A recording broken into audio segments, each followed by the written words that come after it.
பார்த்தீங்கன்னா நம்ம இப்போ எண்ணெய் ஊற்றுவோம் பாருங்கள். நம்மகிட்ட எண்ணெய் இருக்குதோ அதை ஊற்றிக்கலாம். நான் கொஞ்சம் தேங்காய் சேர்த்துருக்கேன், பார்த்துக்கோங்க ஃப்ரெண்ட்ஸ். இது வந்து சுண்டக்காய் பார்த்தீங்களா? சுண்டக்காய் வந்து வாரத்துக்கு நம்ம ஒரு நாளாவது யூஸ் பண்ணணும்.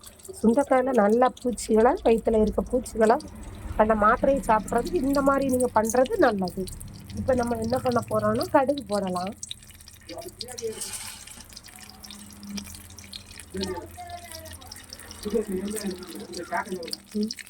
கடுகு போடலாம். இப்போ நம்ம வந்து கடுகு போட போகிறோம். கடுகு வந்து எங்கள் ஊரில் எல்லாம் சின்னதாக இருக்குது பார்த்தீங்க. கடுகு போட்டாச்சு. கடுகு பொரிஞ்சதும் என்ன பண்ணுறோன்னா, கடுகு பொரிஞ்சாச்சு. அப்புறம் நம்ம கருவேப்பிலை இப்போ பார்த்தீங்கன்னா பூண்டும் வெங்காயமும் இதில் உரிச்சு வச்சுருக்கோம். நம்ம இப்போ தான் கடுகு போட்டுதுங்க. நம்ம இப்போ வைக்க போகிறது என்னன்னா சுண்டக்காய் புளிக்குழம்பு. சரிங்களா? சுண்டக்காயில் இது வந்து தேங்காய் அரைக்காமல் கிரேவி ஆட்டுல வரமிளகாய் போட்டுக்கலாம், கருவேப்பிலை போட்டுக்கலாம். அப்புறம் பார்த்தீங்கன்னா வெங்காயம் பூண்டு போட்டுக்கலாம். இது கூடயே நம்ம என்ன பண்ணோம்னா, இது போடும்போது இதை நல்லா வணக்கி விட்டுக்கோங்க. இது கூட நம்ம வந்து இப்போ வந்து நீங்கள் என்ன பண்ணுறீங்கன்னா, இது கூட போட்டுட்டோன்னா கொஞ்சம் பொரியுங்க.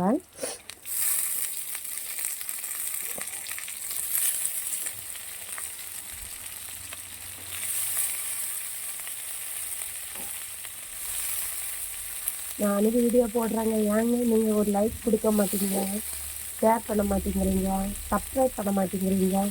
ஏன் பாவங்கள் வந்து செஞ்சால் உங்களுக்கு பிடிக்காதோ? உங்களுக்கு டான்ஸ் ஆடணும், பாடணும், அப்படிப்பட்டவங்கள தான் பிடிக்குமா? இப்படி பண்ணுறவங்களையும் நீங்கள் லைக் பண்ணுங்க, சரிங்களா? நாங்களும் ரொம்ப கஷ்டப்படுற ஃபேமிலி தான். நாங்களும் உங்கள் எல்லாரும் போல வசதி வாய்ப்பெல்லாம் நமக்கு இல்லைங்க. நாங்களும் பாவங்கள் தான், சரியா?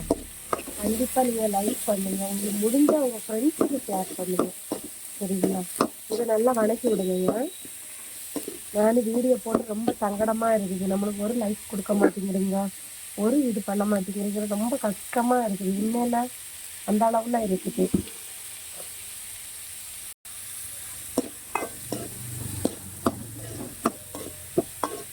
நல்லா வணக்கி விடுங்க, நல்லா வணங்கட்டும். அப்புறம் நம்ம என்னென்னா ஒரு 4 தக்காளி பழமாக போடணும் பார்த்துருங்க. ஒரு 4 பழம் போட்டுருங்க, சரிங்களா? நல்லா அங்கேயே பார்த்தீங்கன்னா பொரிஞ்சிருச்சு, சரிதா? பொரிஞ்சிருச்சு பார்த்துருங்க. அந்த கொஞ்சம் சாப்பிட வேணும். இப்போ வந்து நம்ம தக்காளி 4 பழம் ஊற்றி வச்சுட்டு இதாக வச்சுட்டு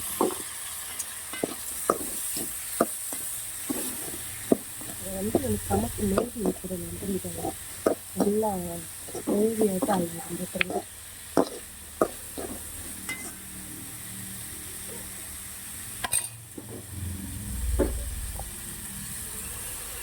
இதில் வந்து பார்த்தீங்கன்னா கொஞ்சம் மஞ்சள், இப்போ வந்து நம்ம மஞ்சள் தூள் போட்டுக்கலாம்.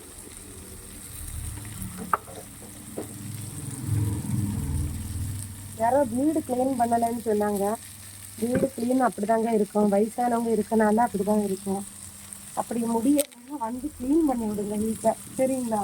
யாரெல்லாம் சொல்கிறீங்களோ வீட்டை க்ளீன் பண்ணுன்னு, அவங்க எல்லாம் வந்து கொஞ்சம் வீடை க்ளீன் பண்ணி விட்டுட்டு போங்க, சரிங்களா?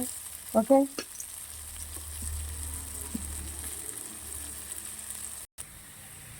சாம்பார் தூள் ஆட் பண்ணிட்டாச்சு. அடுத்து நம்ம என்ன பண்ண போகிறோம், மஞ்சள் தூள் இதெல்லாம் போட்டு அப்புறம் பார்த்தீங்கன்னா இது புளி ஊற்றிக்கலாம், சரி? ஊற்றினீங்கன்னா இந்த தக்காளியும் அந்த சாம்பார் தூள் இதெல்லாம் வந்து நல்லா கொதிச்சு வருது. கொஞ்சமாக நல்லா கிரேவியாட்டு இருக்கும் பார்த்துருங்க, புரியுதா? இது நீங்கள் வாரத்துக்கு 2 நாளாக அந்த பூச்சி மாத்திரையெல்லாம் சாப்பிட்றதுக்கு இது வயிற்றில் கிடக்க பூச்சிகளை க்ளீன் பண்ணி கொடுக்கும் பார்த்துருங்க. இப்படிப்பட்ட ஐட்டங்களாம் சாப்பிடுங்க, புரியுதா? எல்லாத்துக்கும் இது லைக் கொடுக்குறீங்க, இதுக்கும் கொடுங்க, சரிங்களா? பாவங்க வச்சா அதையும் பாருங்க, கொஞ்சமாவது பாருங்க, பார்த்து அதுக்கு பதச்சு கொடுங்க. பார்த்தீங்கன்னா நல்லா கிரேவியாட்ட ஆயிடுச்சு பாருங்க. இன்னும் கொஞ்சம் கூட வத்த விட்டுறணும், சரி? வந்து சாப்பாடுக்கு ஊற்றி சாப்பிட்றதுக்கு நல்லா இருக்கும் சுண்டக்காய் புளிக்குழம்பு, சரிங்களா? கண்டிப்பாக மறக்காமல் லைக் கொடுப்பீங்க இல்லையா? கொடுங்க சரிங்களா? கண்டிப்பாக கொடுங்க, ஷேர் பண்ணுங்கள், ஃப்ரெண்ட்ஸுக்கு ஷேர் பண்ணுங்கள். ஓகே, அதனால் இன்னும் கொஞ்சம் கூட கிரேவியானாலும் ஆஃப் பண்ணிடணும் சரிங்க. சோறு சுட சுட சாப்பாடு போட்டு கணிஞ்சு சாப்பிட்டிங்கன்னா அவ்வளோ ஒரு டேஸ்ட்டாக இருக்கும். ஓகே ஃப்ரெண்ட்ஸ், சப்ஸ்கிரைப் பண்ணுங்கள், லைக் பண்ணுங்கள், பெல் பட்டனை கிளிக் பண்ணுங்கள்.